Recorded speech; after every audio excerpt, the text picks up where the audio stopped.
Nagugutom ka nun? Magkalante kaya ako dati. Pinutos ako ng pinsan ko. Magkibay ng huling. Ako mapibay ng tasa ko lang. Paluto ko lang.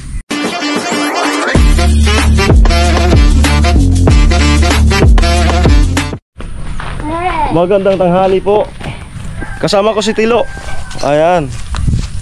Kumusta, Lo? Kumusta? Tumataba. Tumataba ka? Tumataba ka daw siya. Ayan.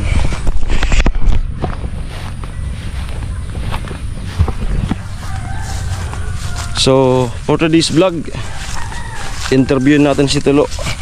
Yung kanyang buhay, yung kanyang background, no? So dito tayo sa May Kawayan. Dito sila kapakpak nag-interview din. At inix natin baka. Kumakain ka ng baka, Lo? Kumakain ka ng baka? Karning baka? Tara. So ano na lang tayo? Upo.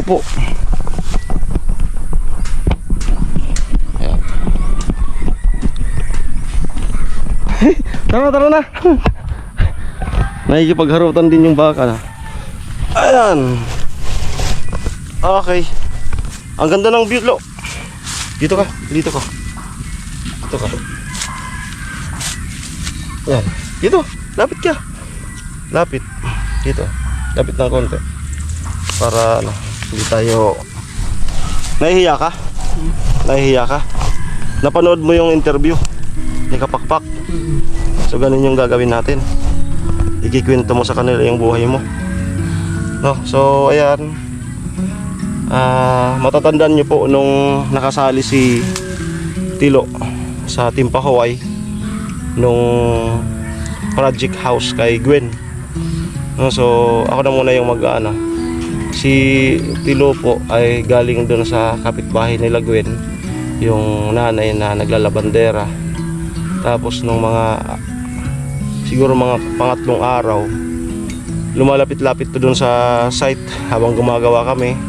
Andun siya. So pinakiramdaman muna namin, no? Hanggang sa nalaman ko na lang, absent ako noon eh. Nalaman ng pagbalik ko, nalaman ko na lang kasama na ito si Tilo. Kinuha na ni Kuya Noli, no? Hanggang sa yun, maganda yung performance, masipag, no? Dahil kay Tilo na ano yung gumaan yung trabaho ng bawat isa sa amin. So kasi nung wala pa si Tilo, parang ako yung gumagawa ng trabaho ni Tilo. Natandaan nyo naman nung kay Rika to, no? So yung trabaho ni Tilo ngayon, yun yung trabaho ko dati, no?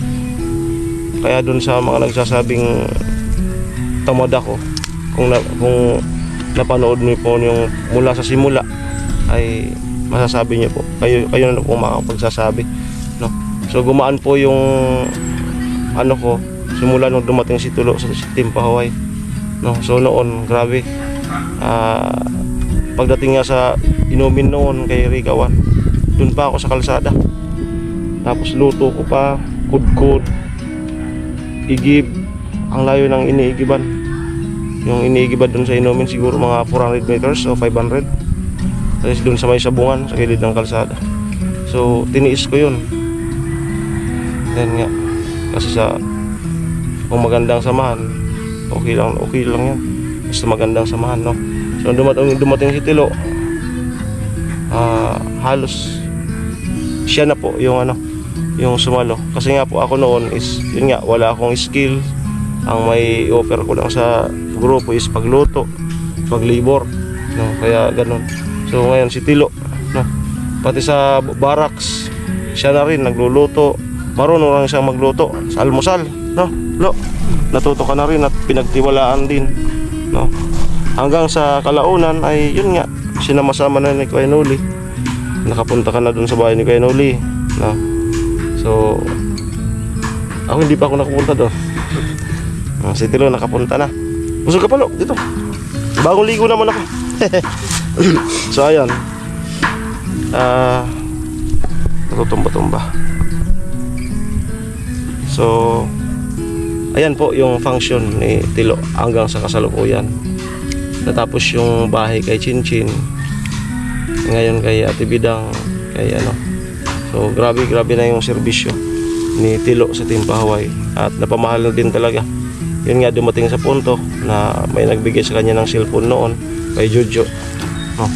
So ibig sabihin ay ano, na-attach sa'yo yung mga loob ng ating mga viewers and sponsor. So ngayon nga po, pagpapakintuin natin si Tilo ng buhay niya. Taga saan ka nga pala? Karamuan. Karamuan. Lakas mo buhos mo. Ilang taon ka na ngayon? 24. Alam mo kung kailan ka pinanganak? Ano yung talagang kailan ka pinanganak? May 26. Anong taon? 2002. May 26, 2002. Ilan ka na ngayon? 24. Yan. Ano pangalan ng mga magulang mo? Marilyn. Apelyido? Labadan. Si papa mo? Luis. Luis. Apelyido? Lorenciano. Kapatid ni si nanay yung naglalabandera. Kapatid yun na papa mo. So ang apelyido ni si Lorenciano din. Tapos na asawa ng lalaki din naman. Ngayon, pang ilan ka sa magkakapatid? Pangalawa? Ilan kayo magkakapatid? Dalawa lang. Tapos Dalawa lang. may kapatid pa sa labas. Ay, may kapatid sa labas. Matindi yung papa mo. May kapatid sa labas? Ilan? Nasasabang doon. Diba, so mas maganda tong vlog na to kasi wala pang nag-ano sa'yo, nag-interview, wala. Kung sino si Tilo. So ito, sino nga ba si Tilo, no? Ayan, nakapag-aral ba si Tilo? Saan? Manila. Elementary? Elementary sa Karamuan ako. Karamuan. Nakapag-high school ka? Hindi. Tapos lang ako ng kalang. Nang grade 7 lang. Grade 7? Okay, so 6. Parang lumilindol.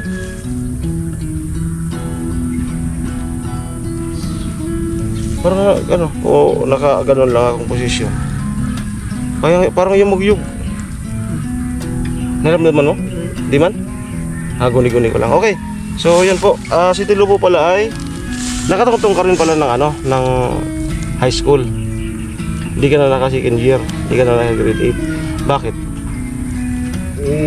Tapos sa budget. Tapos sa budget. Wala na akong magulang kayo. Nagtabay ko trabaho sa pag-aaral. Ano yung mga naging trabaho mo kung nasa Manila ka? Nangangalakal lang. Nangangalakal?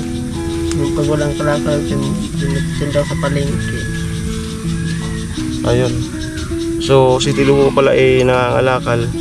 Pag walang kalakal ay namamalingke. Alam mo ba na si Kuya Alamid ay nangalakal din? Naranas ko yan, yung mga lakal. Yung sa palengke hindi. Yan. Pero yung mga lakal simula 2005 hanggang 2008 yan ang business ng mga magulang ko. Nagpapadyak, nakakaabot kung saan saan. Yan. Ayan, so kumusta naman yung kinikita sa pangangalakal isang araw? Minsan, yan. Nakakapunta ng pang napuno ko isang sako, minsan naka 200 sa isang araw na yon. Halo-halo na yun na items, may bakal, may plastic, aluminum. Mas maganda tanso. Kaldero, aluminum. Kaya pag kumuha ng mga guys, masabi, magnanakaw. Yun. So mahirap daw kasi may nagsasabi na magnanakaw. Oo nga naman. Kasi, totoo yan kasi nung nangalakal kami, nagbubuti kami. One time ako noon na parang inano kami. Porkit ganun yung isang bahay na pinuntahan namin, parang minaliit kami. Kaya tinandaan ko yun. Yung tao na yun ngayon, wala, napatay na. Tapos wala lang sa pag-aaral sa project pala wala. May panabago ulit na yun 10,000 taon. Tapos nung nasa Manila ka, tapos after mo ng Manila, umuwi ka ng Karamuan. Nung sa Manila, nung sa Manila pa kaya, sa Manila pa kaya kami. Mayroon naman. Ilan niya ulit kayo, magkapatid? Dalawa. Yung isa saan? Nasa Sabang. Babae lang. Babae. May asawa na. Bata pa yun. Ewan nga kay Papa. Okay. So, paano ka napunta dito sa Bato? Nung napunta sa Bato, yan. Oo. Nakapaganap na trabaho kaya dati isa ako naglibot naghanap na pagtrabaho nakabot ako ng Pulanggi. Naghanap na ng trabaho. Wala kang kikilala nun? Wala. Nagpapatsamba ka lang? Paano yung pagkain mo? Sino nagpapakain sa'yo? Hindi, naghanap na ng trabaho na. Okay, so habang nandito ka kay tita mo, nagpupunta-punta ka ng Pulanggi para magagilap ng mga pagtatrabawan. Nakaya ka nakataka nga wala ka naman ambag. So pinagsabihan ka nang nakatira ka doon, tapos kaya ka nagpupursiging makahanap ng trabaho kasi pinagsabihan ka na ng wala kang ambag, so nagtatampo ka rin. So ngayon kaya ka okay, so bago ka na punta sa Timpa Hawaii, matagal ka na nakatira dyan kay tita mo? Mga ilang taon na? Bata pa ako. Nung nagkagera ka sa amin kaya. Nagkagera? May kwentro. Sige. Kana ako nung grade po ako nung. May karanasan ka sa kwentro? Na damay kayo? Okay, may trauma si Tilo sa Ayan, so yan natin yan. Okay, so punta tayo sa doon na nga. Kaya ka pala laging pumupunta noon kay Gwen para mapansin ka. Ganun ba yan? Nagbabaka sakali ka na mapansin ni Kuya Noli. At kaya pala ang style nito noon, patayo-tayo siya doon sa may kahoy, malapit doon sa pinagbibistayan. So ngayon pinapakiramdaman ni Kuya Noli. Nakita. Tapos sinubukan na may masipag. Yun nga, yung tinatakbo-takbo lang niya yung buhangin na hinahakot. Okay, hanggang sa naaliw. At good vibes naman lagi yon. Tapos hanggang sa ngayon, no? So nung nasa Timpa Hawaii ka na, ano na yung buhay mo? Ayun, masaya. Ha? Masaya? Wala na sa dati. Ha? Wala na sa dati. Wala na sa dati. Hindi na daw katulad ng dati. Ayan. Noon, mahirap talaga magtambay, walang tawa. mahirap noon. So ngayon, anong kaibahan yung noon sa ngayon? Ayun. May tawa ka yun. May nagkakapera. Tapos lagi nang sigurado yung kakain ka sa tanghali. May siguradong pagkain. Noon nagugutom ka. Nagugutom ka noon? Nagkalante kaya ako dati. Pinutos ako ng pinsan ko. Magkibay ng huling. Ako pibay ng pasawa lang. Panluto ko lang. Pangluto na lang namin. So ngayon nagdadalo ka pa doon kaya no? Okay. Nagbibigay pa ng pagkain. Bagyo nga. Malingki nga. Binigay ko lante. Binigyan mo din sila? Pagkain. Saka pagalmi sa pangkapo. Ito. Kung sakaling nakapag-aral ka, anong pangarap mo? Sundalo ko. Ha? Sundalo. Sundalo? Ba't mo pinangarap pa yung sundalo? Para makalagod sa bayan. Ha?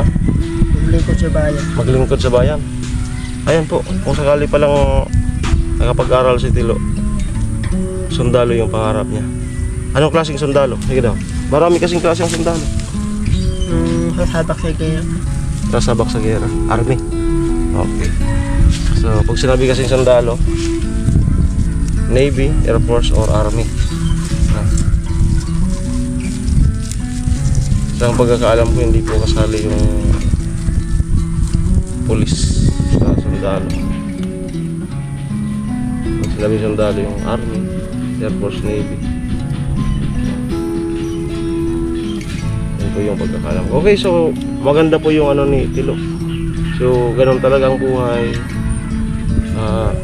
Meron tayong mga gusto na hindi naman talaga para sa atin. Katulad ko noon, yung gusto ko ay hindi pala para sa akin. Kaya ang mahalaga ay marunong tayong tumanggap no? Marunong tayong makontento, no? Pag binigyan ka ng kung saan para dun ka, tanggapin mo na yon. Katulad ako, katulad din ng pangarap mo. Kahit anong try ko, hindi talaga. Tapos umiyak ako noon, grabing iyak ko, no? Tapos dinala ko, dadalhin ka na lang ng pusa kung saan ka talaga, no? So katulad ngayon pa lang, dinala ka dito sa Timpahaway para nang sa ganun ay makaluwag-luwag ka, makagaan-gaan ang buhay mo. So ganun, nakaranas ka ng kahirapan noon. So ngayon, so sana yung magano ka lang, pagpatuloy mo lang, lagi lang sumunod, no? So advice ko naman sa iyo, may nasasagap ako na kasi di naman ako dito nag-stay. Kapag may pupuntahan ka, magpapaalam, no? Huwag kang parang madidilit bigla. Kasi yun nga, nasa cargo ka na ni Kuya Noli. So liable si Kuya Noli. Pananagutan, may si Kuya Noli niyan, kung ano man sa iyong mangyari. Kaya dapat kada alis mo dyan, alam, no? Para i-relay kay Kuya Noli kung saan ka pupunta, no? Para walang sisihan, no? Kasi nasa kustodiya ka ng Timpahaway na pinamamunuan ni Kuya Noli. Okay, so anong masasabi mo sa akin na nasa challenge? Alam mo yung challenge no, di ba? Katulad kanila Carrot and Beans. So anong masasabi mo sa akin? Sana magka-graduate na. Magka-graduate, ayan. So sana nga, at salamat sa paunlak mo na magpa-interview para mayroon akong may content, at the same time na-share mo sa kanila kung sino si Tilo. Sino nga ba si Tilo? Yan. Ano nga ba yung buhay ni Tilo dati? Yan. So mahirap sa Manila, di ba? Pag ka doon, wala kang matirahan, wala kang kaano-ano, magpalaboy-laboy ka talaga doon. Meron ka magkita sa mga kapatid na mama. Kapatid na mama mo. Ayan. Ang kali papagadan ka lang. Papagalitan. Wala, tulog ka, wala ka naman. Ayan, so si Tilo po ay nagtatampo din po pala, no? Ayan nga, meron din po siyang tao din lang naman po siya na may pakiramdam, may doon na kami yung kaman, yung kaman siyempre pamamuhay lang kami sa kamuhan. At sa kanya kami ng asawa ka. Kasi walang kaya, basta may kamuti lang kami. Kamuti? Ano, sa Karamuan pala sila nakatira? Kamuti? Sa bundok kami nakatira. Sa bundok? May kami sa baba, may bahay kami. Yung pinag-uwela kami sa pag-aaral ko lang, nag-uwela kami. Sa padaling gito lang kami sa bundok. Tulog na. May kami sa bundok. Pag wala kayong may talaga kayo mga kain ng sanga ako ng kain. Pag may kakamuhan. Sa papa, nung hindi pa nangyari sa papa, ang kapal papa ito, magkukupras, bako mga hakot. Sanay ka pala sa trabahong bukid, kupras. Naghahakot. Marunong ako makiant ng nyug. Ako, Marunong. Nagbabalat ng nyug. doon sa mismo, So, ayan po. sa pekit mo. Ilang taon ka nung nagsimula kang magtrabaho sa bukid? Bata pa ako, no? Mga kaganduan. Ayan po. So, siyempre, kapag ka mahirap talaga ang buhay, kahit hindi pa naman pwede. Kaya yung iba na nasasabihan pa ng child labor, yung sa human, human right, child labor. So, kapag ka, kasi hindi naman po maiwasan talaga. Gagalaw po talaga ang lahat. Kailangan gumalaw. Kahit di pa naman po pwede. So, yun po yung nangyari kay Tilo.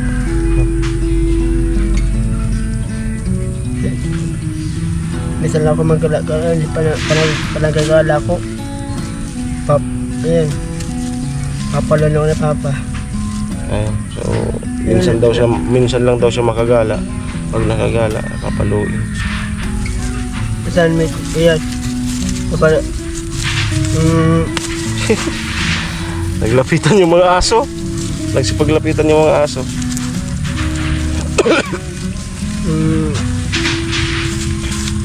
nung pamahal papang haba-haba pati. Nung Pinapalo ka? Nung sangakaw nga, nasa patay kami sa, ayan, nakikibiyan ako sa patay. Tapos pag umaga,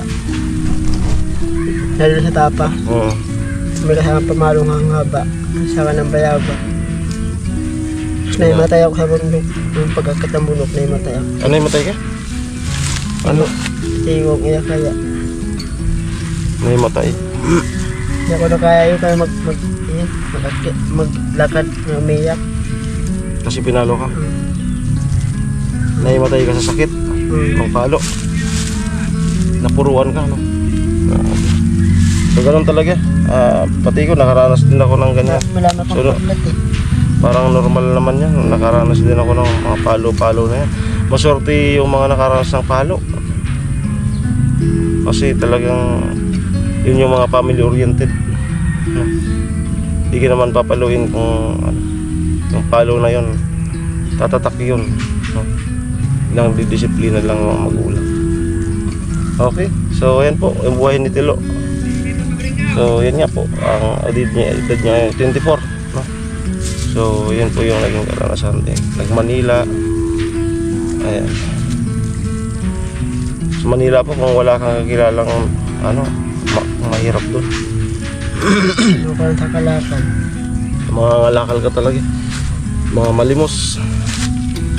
So ngayon, natuwa sa yung sponsor, nagkamotor ka. Nagkamotor at ayan. So patuloy pa, marami pa tayong magsasamahan, no? Sana ay magtuloy-tuloy ka pa. Ayusin mo lang, magpakatino. May kuya huli, no? Okay na po. So ayan po yung ni Tilo. Tara lo, punta na tayo doon sa at magla-live na ako. Ayan. Dito lo, sabihin mo. Maraming salamat po. Maraming salamat po sa mga viewer at sponsor at sana tulungan mo sa pula. Para Magka-graduate. Ayun, sa challenge ni. Yung Idol Japper. Ayun, Idol Japper Sniper. Yon, maraming salamat po. Bye-bye. Yehey. Si Kuya Gatso nagluluto. Siya po yung nagbablog sa luto ngayon. Bye-bye.